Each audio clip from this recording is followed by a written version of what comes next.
The night started with joy. I held the promotion letter so tight it wrinkled. After years of overtime and missed birthdays, I finally made it regional manager. All I could think about was Olivia's smile when I'd tell her. She always said she believed in me. I wanted to believe that was still true.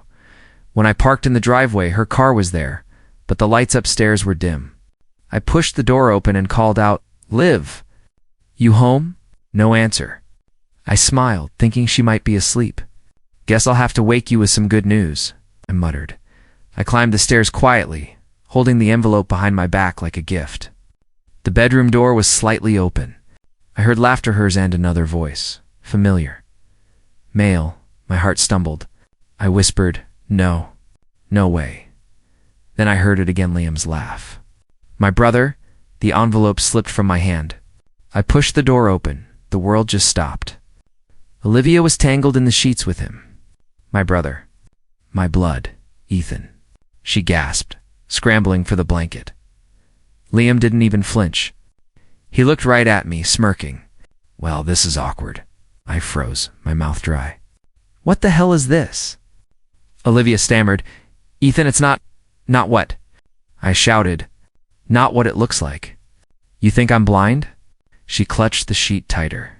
"Please, just calm down. Calm down." My voice cracked. "You're in bed with my brother?" Liam stood up, pulling on his shirt slowly, like it was some kind of show. "Don't act like the victim, Ethan. You always had everything's attention. The company shares, the house. I just took what should have been mine." "What?" I blinked in disbelief. "You took my wife because of jealousy?" He smirked. "Let's just say she finally realized who the real man in this family is." I turned to Olivia, desperate. "Tell me he's lying. Tell me this isn't real." She didn't meet my eyes. "Ethan, I'm sorry." My chest tightened until breathing hurt. "You're sorry?" Tears welled in her eyes, but her voice was cold. "You were always too nice. Too soft." "I needed someone who could take control. Someone who actually wants power." I shook my head. "You mean someone who can give you money?" She flinched. "You don't understand. I understand perfectly." I cut her off. "I worked my whole life for us, and you sold me out to my own brother." Liam chuckled, stepping closer. "Face it, bro. You were never enough. You live in your emotions. That's why people walk over you." I took a step back, fists trembling. "I trusted you.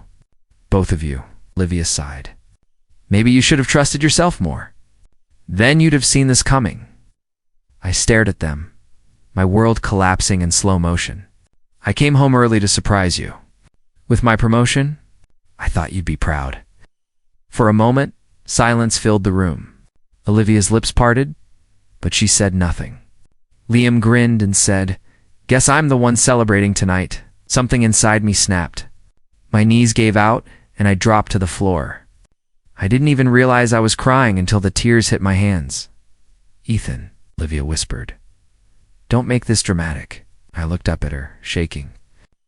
"You're telling me not to be dramatic?" I caught my wife and my brother in my bed. Liam folded his arms. "Don't grovel. It's pathetic." "I'm not groveling," I said, though my voice broke.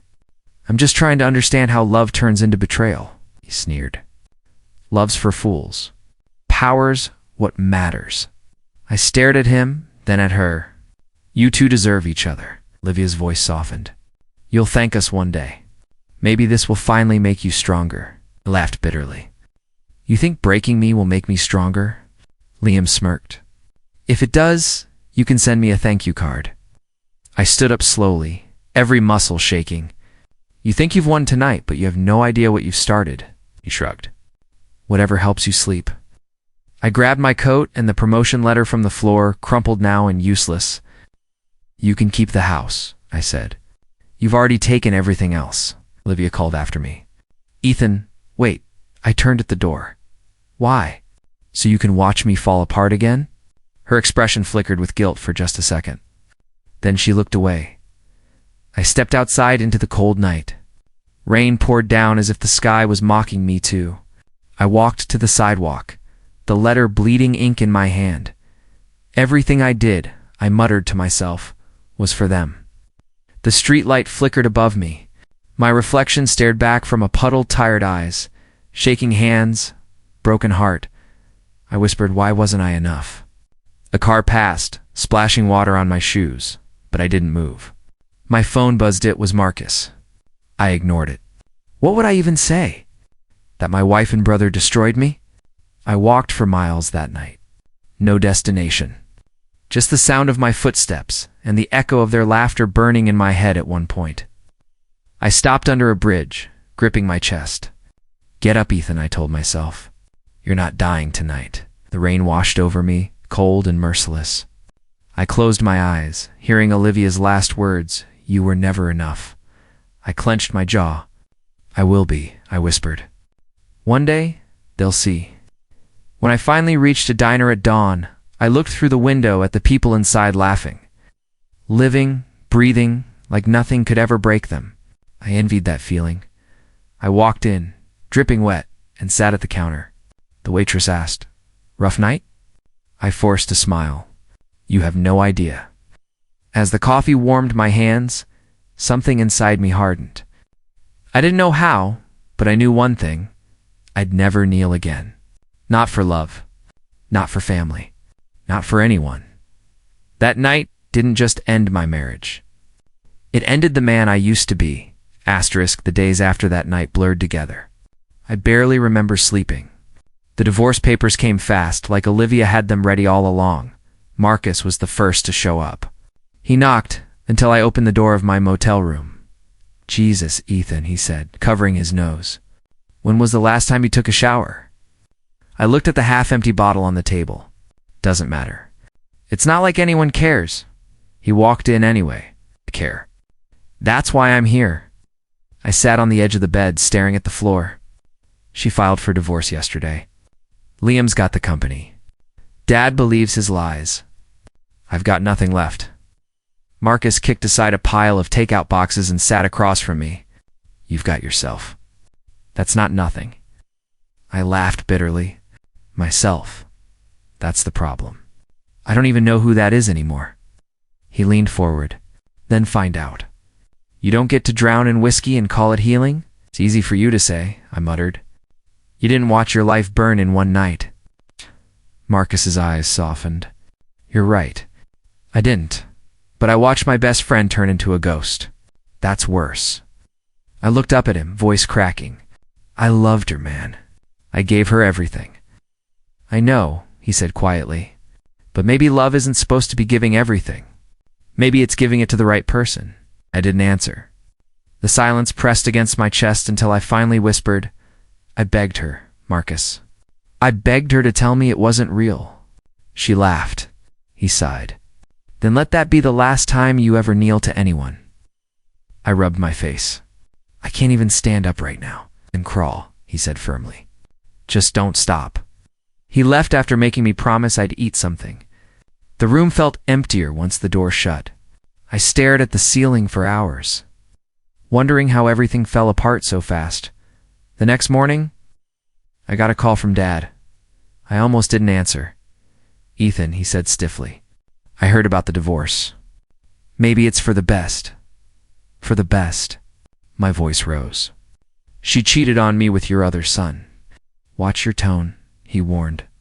Liam's under pressure. He made mistakes, but he's still family. I felt heat rush through me.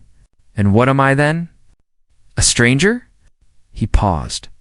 You're emotional. You need time. Liam's offered to handle your company shares until you recover, and my throat tightened. He's stealing them. Enough, Ethan, he said coldly. He's taking responsibility. You could learn from him. The line went dead before I could speak. I threw the phone against the wall, watching it shatter. Yeah, I whispered. He's taking everything. That night I sat by the window, staring at the neon sign flickering outside. Vacancy. It felt like it was mocking me. My phone buzzed again. No number. I ignored it the first 2 times. The third time, I picked up. Mr. Carter. An older woman's voice said, It's Sarah Miller. I used to take care of your mother. I swallowed hard. Sarah? My God, it's been years. I know, sweetheart. I'm sorry to call like this, but I found something your mother wanted you to have. My mother's been gone for 5 years, I murmured. What could she have left? A letter, Sarah said softly. She wrote it before she passed. Said I should give it to you when you lost your way. I laughed under my breath. She knew me too well. I'll mail it, she said. Promise me you'll read it. I will, I said, though I didn't believe my own words. 2 days later it came old paper, my mother's handwriting, delicate and familiar. My hands shook as I opened it. My dear Ethan, if you're reading this, life has probably hurt you in ways I once feared it would. You have your father's heart, and that means you'll love too deeply. Don't let pain make you bitter. Pain doesn't destroy you, son. It builds your armor. One day you'll understand. I stopped reading, tears blurring the ink. I whispered, pain builds armor, huh? Marcus called again that night. You sound better, he said cautiously. I read something, I replied. A letter from my mom? He exhaled. What did she say? That pain doesn't destroy MIT, builds my armor, she chuckled. Sounds like something she'd say. She was right, I said quietly. I've been sitting in ashes waiting to disappear, but maybe that's not what she wanted. Maybe she wanted me to rise. That's the Ethan I know, he said. What are you going to do now? I looked at the torn papers on the table, divorce documents, company forms, everything that once defined me.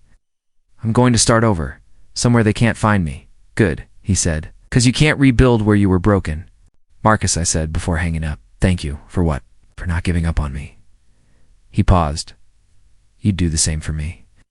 When the call ended, I stared at my reflection in the window. I looked hollow, but alive. The first spark of something burned deep inside, anger, maybe, or hope. It didn't matter. It was fire. I whispered to my mother's words again. Pain doesn't destroy me. It builds my armor. For the first time in weeks, I slept without nightmares. And when I woke, the man in the mirror didn't look like a victim anymore. He looked like someone ready to fight back. Asterisk, the first thing I sold was the ring. I watched the jeweler weigh it like it meant nothing. When he handed me the cash, I felt nothing too. Maybe that was progress. I packed what was left of my life into 2 suitcases and drove to Chicago. No goodbyes. No explanations. The city smelled like rain and ambition. I rented a small apartment that creaked when I walked and took a job at a logistics firm, entry level. Low pay, long hours. It was exactly what I needed. Noise to drown the silence. On my first day, a man in his 50s stopped by my desk. You must be the new guy, he said, smiling. Yes, sir, I replied. Ethan Carter, he chuckled. No need for sir. I'm Charles Bennett. I blinked. The CEO, guilty. He grinned. Relax. I like to see the faces behind the numbers. What brought you here, Ethan? I hesitated. A fresh start. He studied me for a second, then nodded. That's a good reason. Most people don't have one. Weeks turned into months. I worked 12-hour shifts, took every project nobody else wanted, and said yes to everything. People joked that I didn't know how to say no. They weren't wrong. One evening, Charles found me still at my desk. You're here again, he said. I rubbed my eyes. Deadlines don't care about time. He leaned on the cubicle wall. You remind me of myself 20 years ago? Hungry, focused, angry at something. I forced a smile. Maybe all 3. He looked at me carefully. You want to grab dinner? I think it's time we talked. At the restaurant, he asked, Tell me, Ethan, what are you running from? I played with the glass in my hand, a version of myself that believed people couldn't lie. He nodded slowly. Betrayal. I met his eyes. Something like that. He didn't push. Instead, he said, Pain's a good teacher if you stop letting it drive. Most people crash before they learn to steer. I'm still learning, I admitted. Good. Because emotion can make you human or make you weak. Strategy decides which. Those words stuck with me. Over the next year, Charles became more than a boss. He was a mentor. He taught me how to read people, how to make silence speak louder than anger, how to let others show their intentions before I revealed mine. One afternoon, he called me into his office. Close the door, he said. You've been here a year? Tell me where you see yourself next. Want a lead, I said without hesitation. He raised a brow. Why? Because I've followed enough people who didn't deserve it. He smiled faintly.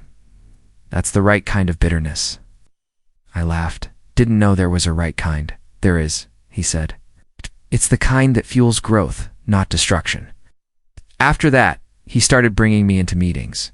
He'd ask my opinion, then challenge it until I learned to defend it. Stop answering to please people, he told me once. Answer to reveal truth. I began noticing how icily people lied in boardrooms, soft smiles, fake compliments, hidden motives. It was the same look Olivia had the night she lied to my face. For the first time, I didn't feel pain remembering her, felt clarity. One Friday evening, Charles called me to his office again. You've grown fast, he said. But I need to know something. What do you want, Ethan? Not titles, not money. What do you want? I hesitated. Control over my life, my choices. I don't ever want to be at someone's mercy again. He nodded, approving. That's honest. Dangerous, but honest. He leaned back in his chair. Control requires calm. I swallowed. You think that's what I'm chasing? I think you're rebuilding to prove something. To whom, that's what you need to figure out. His words hit harder than I expected. That night, I stared at my reflection in the window. The man looking back wasn't the one who begged on the floor months ago. He looked sharper, colder. Maybe that was the armor my mother talked about. The next morning, I arrived early and found Charles waiting. You ever think about starting something of your own? He asked. Sometimes, I said, but I'm not ready. He smiled. You'll never feel ready. Do it anyway. We talked for hours, business models, strategy, funding. He offered to guide me when the time came. It was the first real offer of faith I'd had since everything fell apart. Later, Marcus called. Heard you're doing good, he said. I'm trying, I replied. You sound different. Maybe because I finally stopped living like a ghost. He laughed. So what's next, Mr. Rebuild? I looked around the office, the charts, the noise, the purpose. Next, I learned how to win quietly. Charles passed by my desk on his way out and said, Remember, Ethan, emotion burns fast. Logic lasts longer. I nodded. I'm starting to believe that. When everyone left, I sat alone, the hum of the city filling the silence. My hands no longer trembled. My chest didn't ache. The pain was still there, buried deep, but it wasn't running the show anymore. I whispered to myself, no more begging, ever again. That night, as the elevator doors closed, I caught my reflection once. More different eyes, same fire. I wasn't healed, but I was building something stronger than healing. I was rebuilding me. Asterisk, congratulations, Mr. Carter, Claire said, sliding the final contract across my desk. That's 3 new partnerships this week. I leaned back in my chair, the city skyline gleaming through the window. Remind me to send Charles a bottle of his favorite bourbon. He's the reason I didn't quit 5 times this month, she smirked. You quit? I don't buy it. I smiled faintly. You'd be surprised how many times ambition feels like exhaustion in disguise. She tilted her head. And yet, you always show up. That's the trick, I said. Show up until showing up feels like winning. 3 years had passed since I'd first walked into Bennett Logistics. Now, Marcus and I ran our own tech logistics startup, Shalon Systems, built from coffee-fueled nights, Charles's mentorship, and every scar I'd earned along the way. Marcus barged into my office, holding a tablet. You're not going to believe this? What now? He tossed the tablet onto the desk. Guess who's looking for investors? I glanced at the screen. My chest tightened for a second. Then I saw the name, Carter Logistics. The letters might as well have been carved into my skin. I hadn't heard that name aloud in years. Marcus watched me carefully. You okay? Fine, I said, voice steady. Just poetic. It's their bleeding money, he continued. New investors pulled out last quarter. Liam, scrambling, stared at the company's financials. The empire my brother had stolen was crumbling from the inside. What happened? Reckless expansions, bad management, too much ego, Marcus said. Classic downfall. I exhaled slowly. Ego always costs more than it pays. Marcus leaned forward. So what now? You want to walk away or buy it? I said quietly. He blinked. You serious? Completely.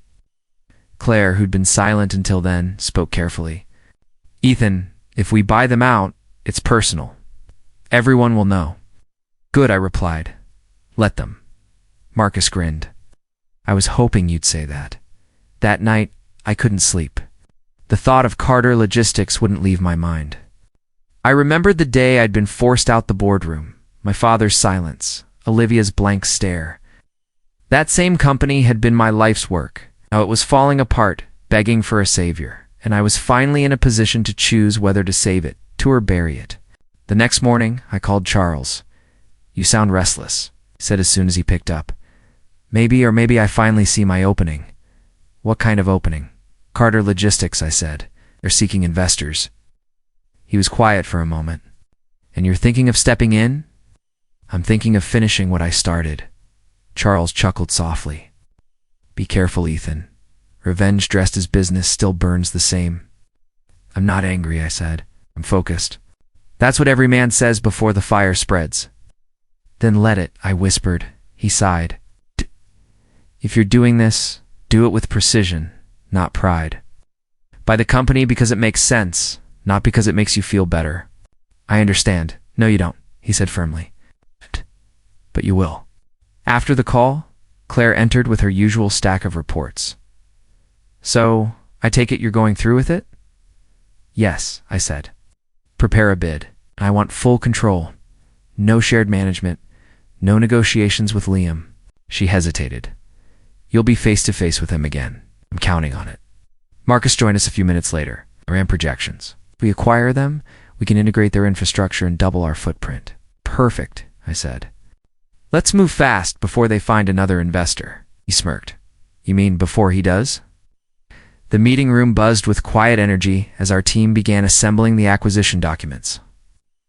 Claire leaned toward me. You don't look nervous. I'm not, I said truthfully. I used to want to see him fail. Now I just want to win. She studied me for a moment. It's different and better. 2 weeks later, our offer went public. Ouch. Within hours, it hit the news. Echelon Systems in talks to acquire Carter Logistics. The article went viral. I didn't care about the publicity, only the silence that followed from Liam's side. He finally called 3 days later. Ethan, he said, voice cautious.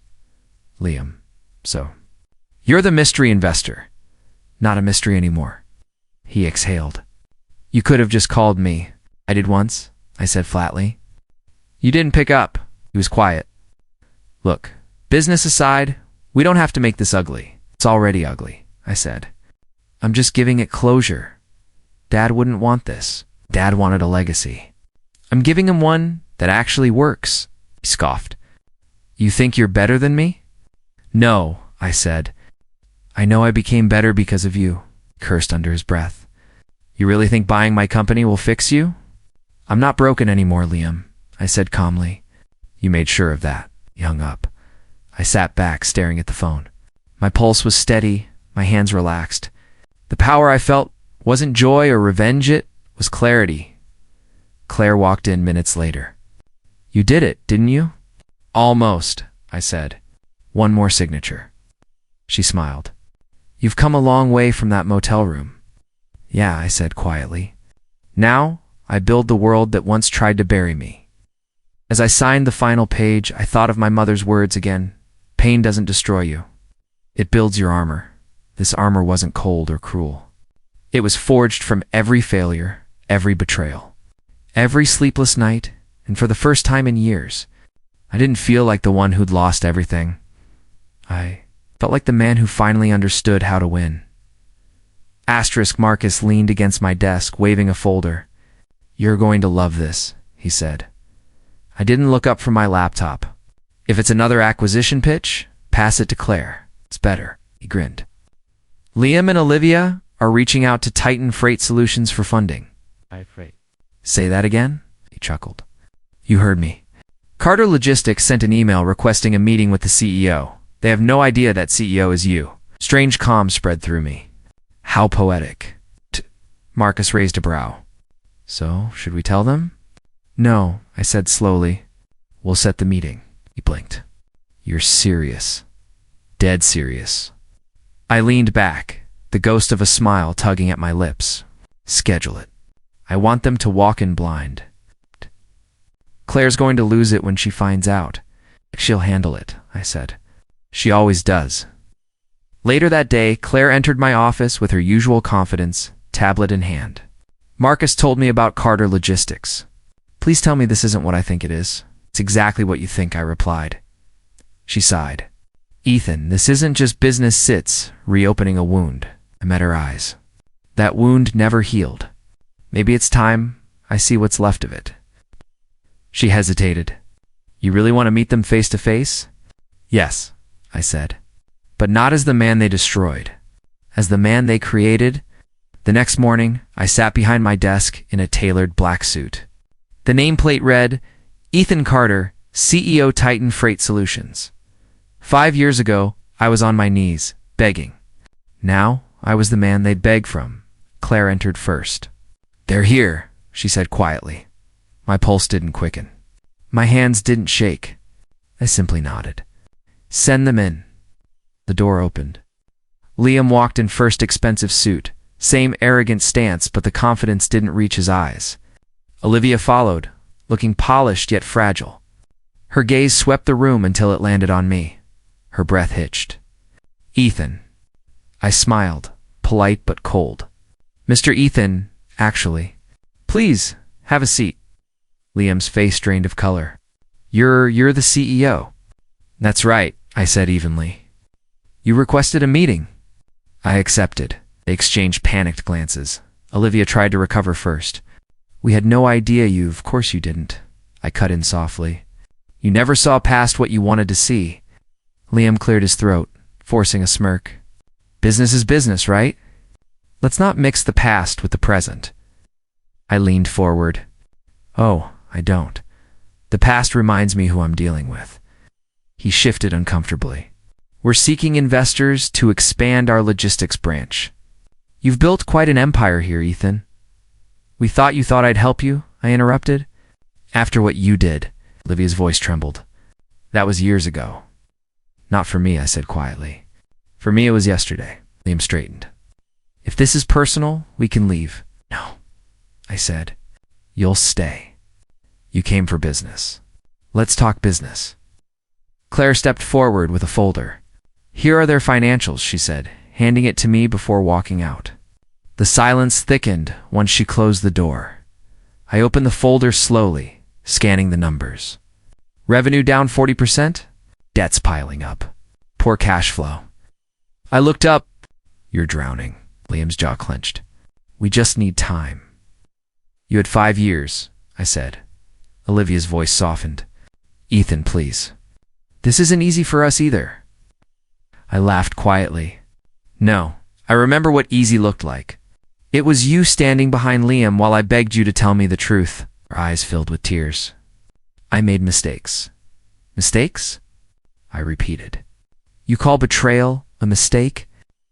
Liam slammed his hand on the table. You think you're better than us now? I stood slowly, my voice calm. No, I am better.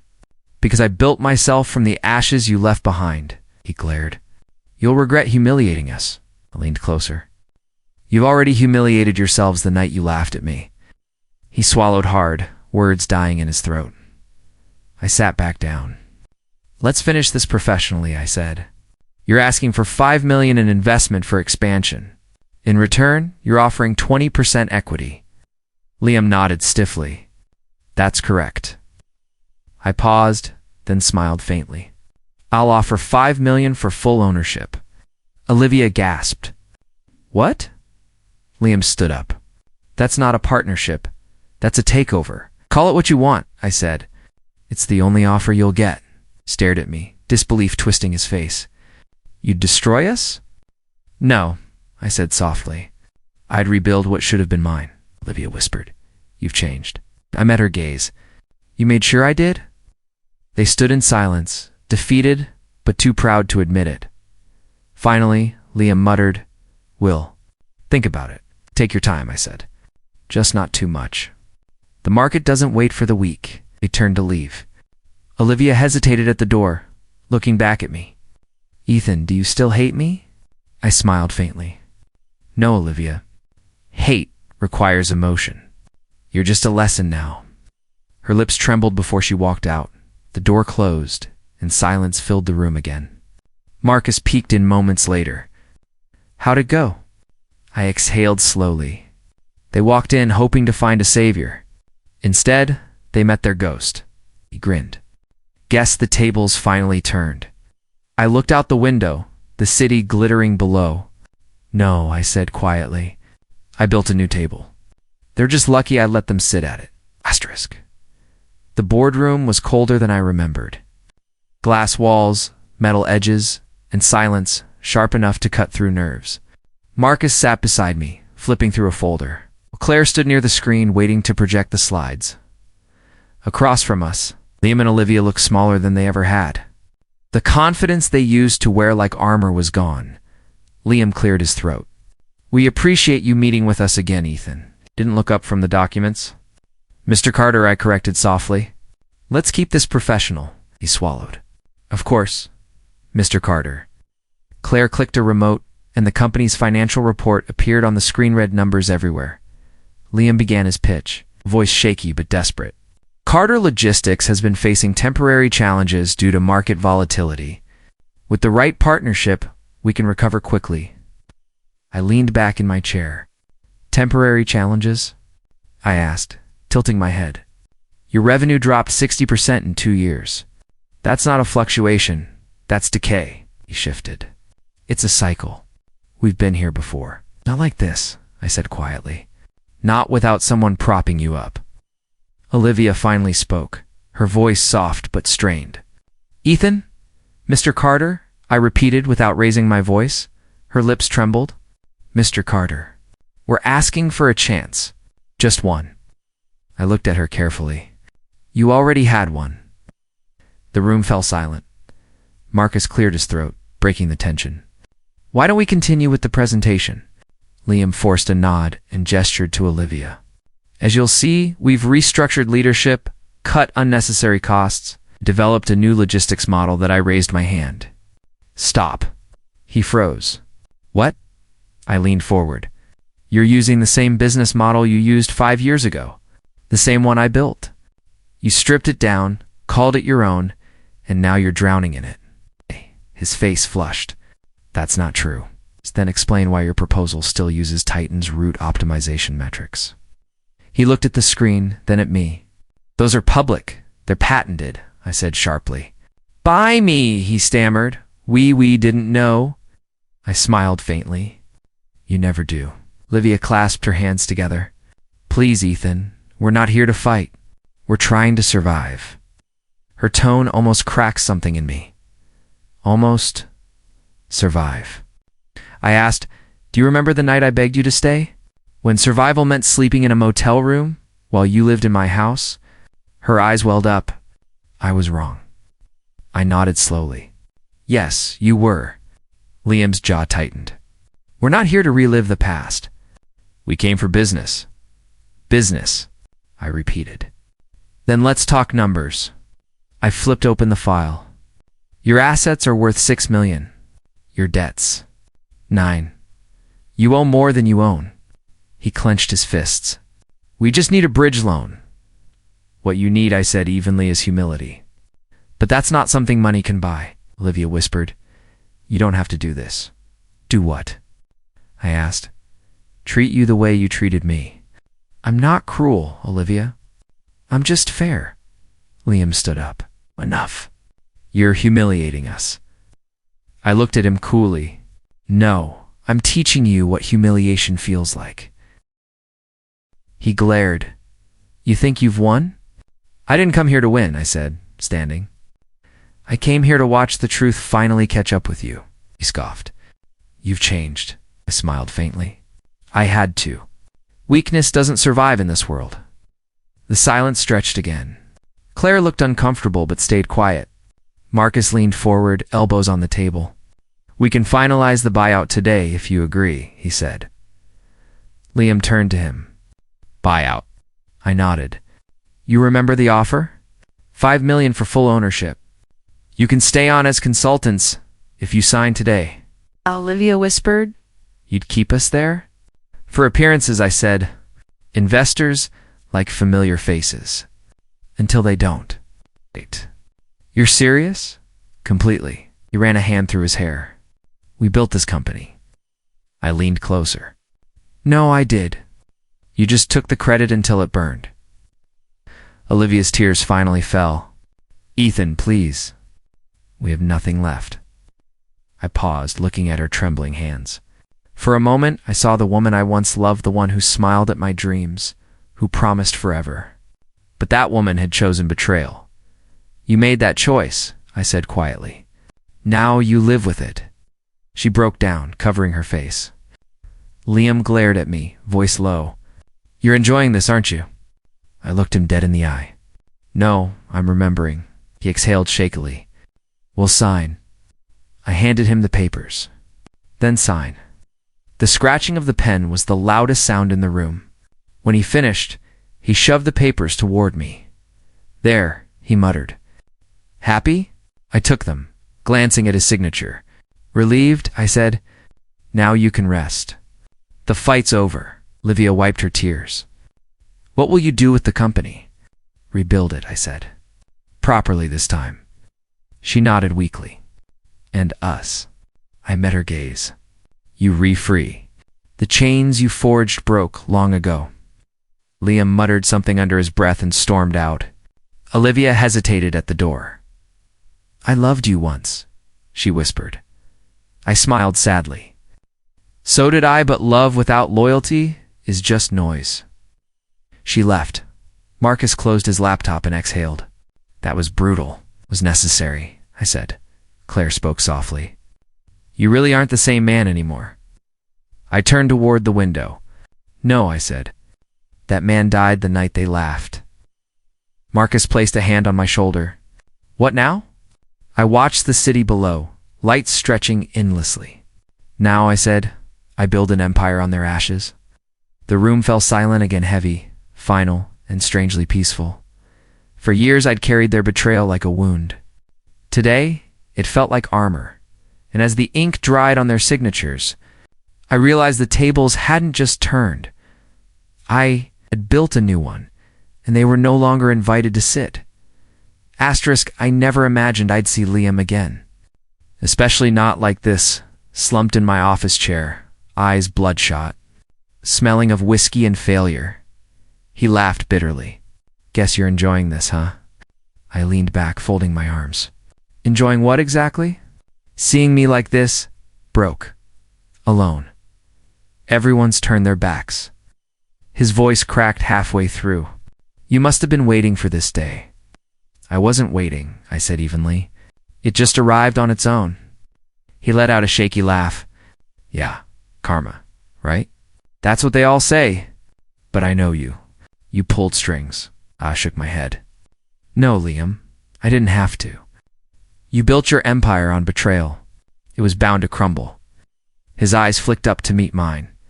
Olivia left, he muttered. Packed up last month, said she couldn't live with a failure. Al raised an eyebrow.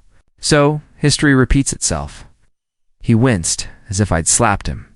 Don't act like you didn't love her once. I did, I admitted quietly. But that version of her died the night you both did what you did. Liam exhaled hard, dragging a hand through his hair. We made a mistake. No, I corrected. You made a choice. Don't confuse the two. He slammed his hand on the desk. You think you're some saint now? Sitting in your glass tower while I rot? I'm no saint, I said. I just learned how to stop kneeling. The silence that followed was sharp. I could hear his breathing, heaven, heavy, desperate. He broke first. I need your help. Carter Logistics is gone. The investors pulled out after the audit. I can't even make payroll. Sounds rough, I said, my tone flat. Don't do this, he pleaded. You've already won. Just give me a loan, a lifeline. Why? I asked. So you can rebuild the same house of lies? He looked away. Because you know what it's like to lose everything. I studied him, this man who once had everything I'd lost. The arrogance, the charm, the brother who smiled as he took what was mine. Now he was just a shadow of that man. You're right, I said finally. I do know what that's like. But the difference is I rebuilt myself. You just drank yourself hollow. His eyes glistened. Please, Ethan, I'm not asking for much. I'll work for you. Anything. I stood, walking to the window overlooking the city. Lights shimmered far below, distant, beautiful. You once told me I wasn't strong enough to survive without you two. Remember that? He said nothing. I turned back. Well, I did. And you? You couldn't survive a storm of your own making. His shoulders slumped. You've changed. I had to, I said. Pain demands it. He laughed weakly. You've really become him. Who? Charles? Cold, calculated, above it all. I paused. Charles taught me control, not cruelty. He smiled bitterly. Feels the same on my end. Then maybe that's justice, I replied. He stared at me for a long time. Do you ever regret it? Letting go of her? Regret? I thought for a moment. No. You don't regret cutting off a poison. You just remember the pain. He nodded slowly. You've won, Ethan. I met his gaze steadily. No, I just stopped losing. He swallowed hard, stood and wiped his mouth with the back of his hand. You're not going to help me, are you? I already did, I said. By not destroying you myself? He gave a hollow laugh. Guess that's mercy. Call it what you want. As he turned to leave, he hesitated at the door. I'm sorry, he said quietly. For what? I asked. For everything. I nodded once. That's between you and your conscience. He left without another word. The door clicked shut, and the silence that followed was heavier than before. For a long time, I just stood there, watching the city lights flicker through the glass. Each one felt like a ghost of my past, some bright, some broken, all distant. I didn't feel triumph, not joy, just a strange stillness, like the end of a long storm. Marcus knocked lightly a few minutes later. You okay, boss? I exhaled. Yeah, just tying up old threads. He nodded, glancing toward the empty chair. That was him, wasn't it? Yeah. What did he want? Salvation, I said, but he came to the wrong altar. Marcus hesitated. You're not going to help? No. I looked back out the window. He has to learn what I did, that no one saves you but yourself. Marcus gave a small nod. Then I'll have security make sure he gets out safely. Do that. When the door shut again, I sat behind my desk. The same desk that symbolized everything they said I'd never have. For a moment, I thought about the boy who once begged for mercy on his knees. He was gone, now buried under years of fire, loss, and rebuilding. I wasn't that man anymore. And as for Liam and Olivia, they'd built their future on deceit. It was only right that it collapsed under its own weight. I didn't destroy them. I just outlasted them, and sometimes survival is the sweetest revenge. Months had passed since Liam's visit when Claire buzzed through my intercom. Sir, there's someone here to see you. She says it's urgent. I looked up from my desk. Who is it? She hesitated. Olivia Carter. The name hit me like an echo from a ghost I'd already buried. Send her in. The door opened, and there she was, once radiant, now worn down, her eyes hollow. Ethan, she whispered. You look different. I should, I said. It's been years. She clasped her trembling hands. I wasn't sure you'd see me. Wasn't sure you'd have the nerve to walk in. Her gaze dropped. I deserve that. You deserve more than that, I said calmly. But I've learned not to hand out punishments. She took a step closer. I'm not here to talk about the past. I came to ask for a job. I almost laughed. A job? Yes. Her voice cracked. I've tried everywhere. No one will hire me. My name's toxic. They all know what happened with Liam, the investors, the fraud. I just need a chance to start over. I stood, walked around the desk, and leaned on it. You want me to hire you? Yes, she said softly. Please, I'll take any position. I'm not asking for favors, just a chance to work. I looked her in the eye. I don't hire people I can't trust. Her breath caught. Tears welled instantly. Ethan, please don't, I interrupted. You chose your side. You made your bed. Now, you're living in it. She shook her head. I didn't know he'd ruin everything. I thought you were trading up, I finished. Her tears fell fast. I made a mistake. No, you made a choice, I said quietly. The same words I'd told Liam. You both did. She covered her face, crying into her palms. For a moment, I felt nothing. No hate, no joy, just the weight of a chapter ending. When she finally looked up, her voice was barely a whisper. Do you ever think about us? Sometimes, I admitted, but not with pain anymore. Just perspective, she frowned. Perspective? Yeah, I said. You taught me what it means to lose everything, and that's how I learned to build something real. Her lips trembled. I ruined us. No, I said. You revealed who we were. She sank into the chair, defeated. I wish I could take it back. I used to wish the same, I said. Now I'm glad I can. Why? She asked, confused, because if I hadn't fallen, I wouldn't have learned to stand taller. For a long time, she said nothing. Then quietly, you're not the man I knew. I'm not, I agreed. The man you knew died the night you betrayed him. Her tears returned. Then, who are you now? I smiled faintly. Someone who learned that closure doesn't come from revenge, comes from peace. She stood shakily, wiping her face. I should go. Yes, I said. You should. At the door, she turned once more. I'm sorry, Ethan. I know, I said, and that's enough. When the door closed behind her, I let out a long breath. The air felt cleaner somehow, like something heavy had finally lifted minutes later. Marcus stepped in, holding 2 glasses of whiskey. You okay? I am, I said. Just met another ghost. He grinned. Olivia. Yeah, how'd that go? Peacefully, I replied. For once, he handed me a glass. To closure, then to growth. Claire entered just as Marcus raised his glass. Celebrating without me? She teased. Never, I said, motioning her closer. Join us. She laughed softly and clinked her glass against ours. Another record-breaking year, boss? You did it. We did it, I corrected. She smiled warmly. Charles would be proud. I hope so, I said, glancing out the window at the city lights below. He taught me everything about control and vision, but I had to teach myself forgiveness. Marcus leaned back. You've come a long way from the guy who walked into Chicago with nothing but fire in his eyes. Ah, I said. That man wanted revenge. This one just wants peace. The 3 of us stood there watching the skyline shimmer. Cars moved like veins of light across the city. Somewhere out there, people were making the same mistakes I once did, trusting the wrong hearts. Losing themselves to pride, Claire broke the silence. Do you ever miss who you were before all this? I thought for a moment.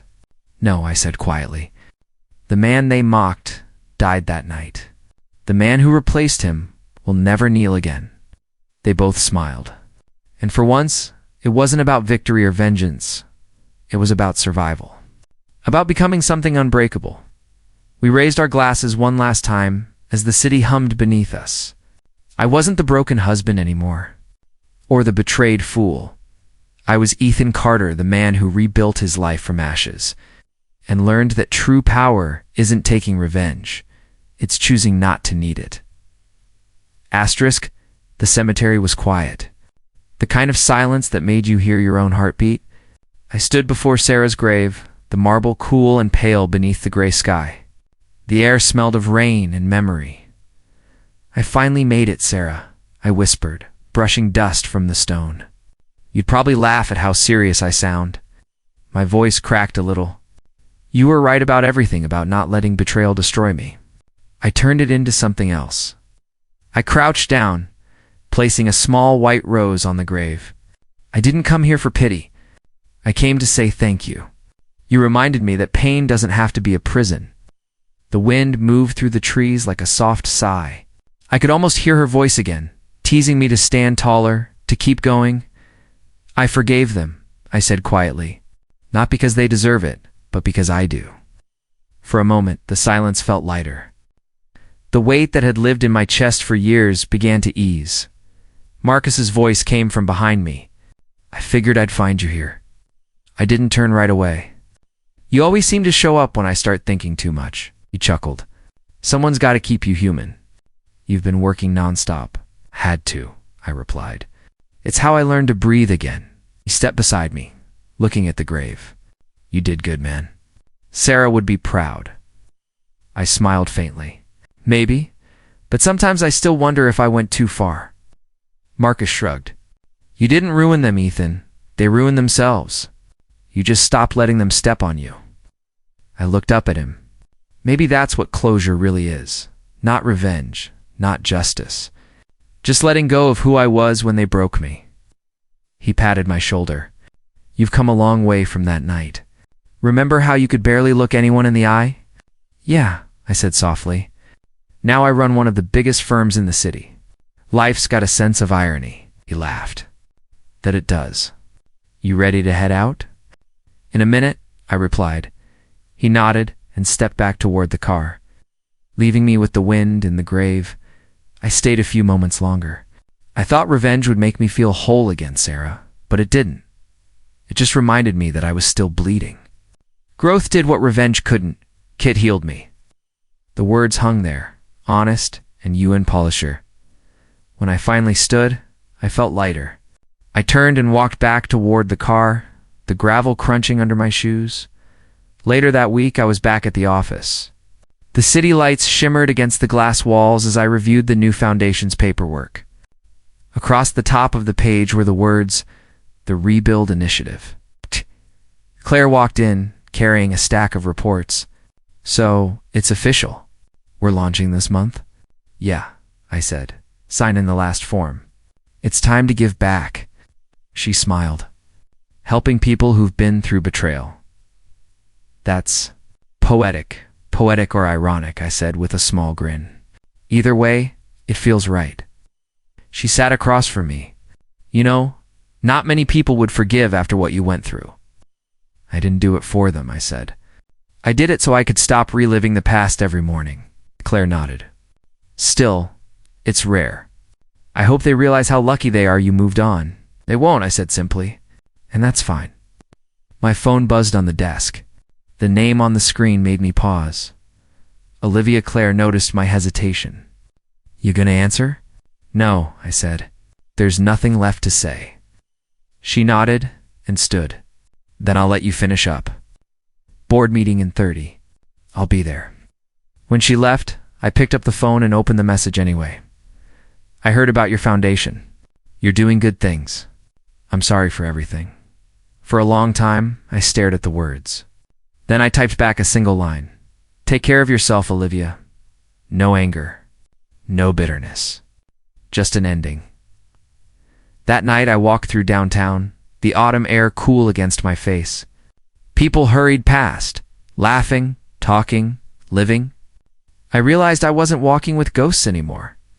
At a park near the river, I sat on a bench and watched the city lights dance across the water. A little boy ran past me, chasing a paper airplane, his father laughing behind him. I smiled. The world hadn't changed, but I had. I took out my phone and opened the donation app. Another transfer to the Rebuild Initiative went through a fund to help people restart after loss, betrayal, or failure. It wasn't charity. It was redemption. A woman sitting nearby glanced at me. You look like you just solved something big, she said. Maybe I did, I replied. She smiled. Must be nice. It is, I said quietly. It really is. When I got back to my apartment, I poured a glass of water and walked out to the balcony. The skyline stretched endlessly, glowing under the night. I leaned against the railing. Some stories don't end with love, I whispered. They end with justice. The wind stirred softly. carrying the city's hum, and that I said to the night, is enough. The peace I felt wasn't loud or dramatic, it was simple. Steady, real. For the first time in years, I didn't feel like a man chasing ghosts. I felt like a man who had finally stopped running. I turned toward the door, ready for tomorrow. The past had lost its grip. The scars remained, but they no longer spoke for me. As I switched off the balcony light, I thought of Sarah again, her laughter, her strength, the way she believed I'd rise. I did it, Sarah, I murmured. I really did, the city answered with silence, and in that silence, I found peace.